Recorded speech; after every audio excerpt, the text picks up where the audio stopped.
Melekler yazanda odlu adını, melekler yazanda odlu adını, Ulu Tanrı dedi can Azerbaycan. Melekler bilirdi hakkın yolunda, ithaf edeceksen kan Azerbaycan.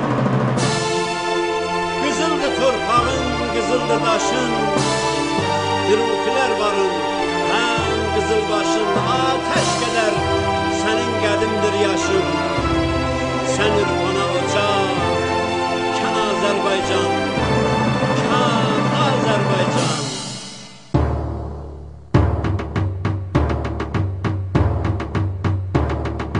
Melekler yazanda odlu adını, Ulu Tanrı dedi can Azerbaycan. Melekler yazanda odlu adını, Ulu Tanrı dedi can Azerbaycan.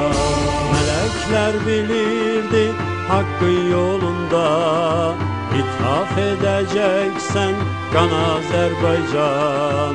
Melekler bilirdi hakkın yolunda, ithaf edeceksen kan Azerbaycan. Azerbaycan, Azerbaycan, vətənim sən. Azerbaycan, Azerbaycan, Azerbaycan, vətənim sən. Azerbaycan.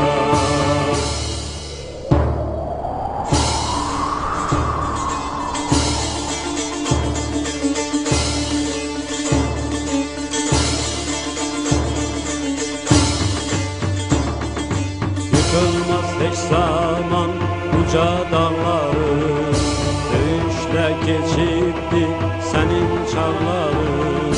Yıkılmaz heç zaman uca dağları, üsyanla keçibdi sənin çağları. Sinəndə görünür qara dağların, tarixdə ot kimi yan Azərbaycan.